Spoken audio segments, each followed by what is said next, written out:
ओम शांति। वह ड्रामा वह की इस सीरीज़ में आज बाबा समझाते, बाबा पूछते, कोई भी परिस्थिति आ जाए लेकिन समृति स्वरूप आत्मा समर्थ होने के कारण परिस्थिति को क्या समझती है।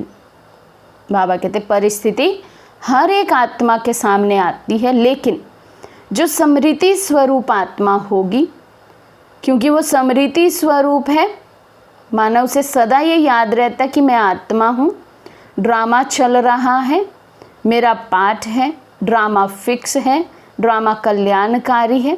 तो बाबा कहते ऐसे समृति स्वरूप आत्मा जो अपने आत्मिक स्वरूप की समृति में सदा रहती है, वो समर्थ हो जाती है। तो समर्थ होने के कारण बाबा कहते कोई परिस्थिति अगर ऐसी आत्मा के सामने आती है तो वो फिर परिस्थिति को क्या समझती होगी। बाबा कहते ये तो खेल है। क्या समझते परिस्थिति को? ऐसी आत्माएं खेल समझती हैं, कभी घबराएंगी नहीं, भल कितनी भी बड़ी परिस्थिति हो, लेकिन समर्थ आत्मा के लिए मंजिल पर पहुंचने के लिए ये सब रास्ते के साइड सीन्स हैं, अर्थात रास्ते के नज़ारे हैं। क्योंकि ऐसी समृति स्वरूप आत्मा या कहें समर्थ आत्मा के सामने केवल और केवल उनकी ऊंच स्थिति का लक्ष्य रहता है।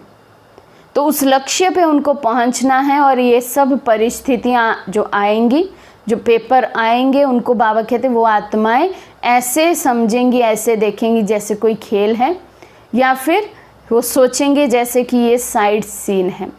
उनकी नज़र उन परिस्थितियों पर, पेपर पर नहीं होगी, लेकिन अपने ऊंच स्थिति को प्राप्त करने का जो लक्ष्य उन्होंने रखा है उस लक्ष्य पर होगी। बाबा कहते साइड सीन तो अच्छी लगती है ना, खर्चा करके भी साइड सीन देखने जाते हैं। यहाँ भी आजकल आबू दर्शन करने जाते हो ना, अगर रास्ते में साइड सीन ना हो तो वे रास्ता अच्छा लगेगा? बोर हो जाएंगे ना। ऐसे समृति स्वरूप समर्थ स्वरूप आत्मा के लिए परिस्थिति कहो, पेपर कहो, प्रॉब्लम्स कहो, सब साइड सीन हैं। बाबा कहते जैसे किसी राह पर हम चले हैं तो साइड सीन ना हो, आसपास ग्रीनरी ना हो, कुछ अच्छा देखने को ना हो, तो वो सफ़र बहुत बोरियत वाला हो जाता है। उसी तरह से बाबा कहते अगर हमने एक लक्ष्य रखा है अपनी ऊंच स्थिति को प्राप्त करने का, और उसके आगे अगर कोई प्रॉब्लम ना आए, पेपर ना आए, कोई परिस्थिति ना आए, कोई साइड सीन ना हो इस राह पर, तो फिर ये राह भी बोरिंग हो जाएगी। इसलिए जो समर्थ आत्माएं होंगी, जो समृति स्वरूप आत्माएं होंगी, वो इन साइड सीन्स को खेल समझकर इन्हें एंजॉय करते हुए, अर्थात पेपर, प्रॉब्लम जो भी आ रही है, जो भी इसको नाम दे, परिस्थिति आ रही है, उसको एंजॉय करते हुए आगे बढ़ते चले जाएंगे। बाबा कहते समृति में है कि ये मंजिल के साइड सीन्स अनगिनत बार पार किए हैं। कोई पहला कल्प थोड़े ही क्रॉस कर रहे हैं, ये कल्प कल्प यही नूंद है। कल्प कल्प हूबहू रिपीट हो रहा है सब कुछ। तो पहली बारी तो ये परिस्थिति पार नहीं कर रहे, पहली बारी तो ये पेपर नहीं दे रहे हैं, क्योंकि उन्हें समृति रहती है ना, इसलिए हल्का लगता है। ये है नथिंग न्यू। इसका भी फाउंडेशन क्या हुआ? समृति। नथिंग न्यू भी कब याद रहेगा? जब पहले ये समृति रहे कि मैं कल्प कल्प की विजयी रतन आत्मा हूँ। कल्प कल्प ये ड्रामा में पार्ट प्ले किया है, कल्प कल्प ये पेपर पास किए हैं, कल्प कल्प ये परिस्थितियाँ पास की हैं। बाबा कहते जब ऐसी समृति हो तब नथिंग न्यू का पाठ पक्का हो।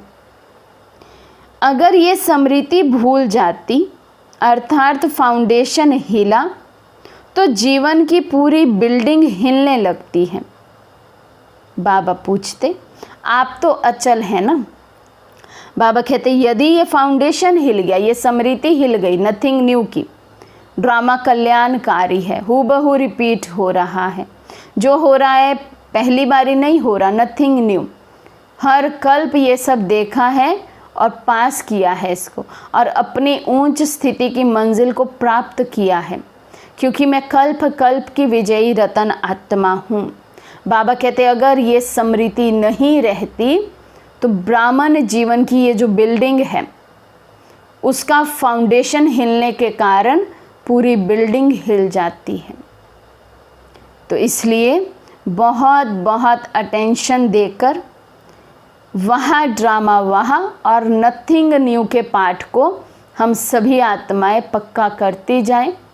कोई भी परिस्थिति आए, कोई भी पेपर आए, उसे साइड सीन समझ, खेल समझ उसे एंजॉय करें, आगे बढ़ते जाएं अपने लक्ष्य की ओर।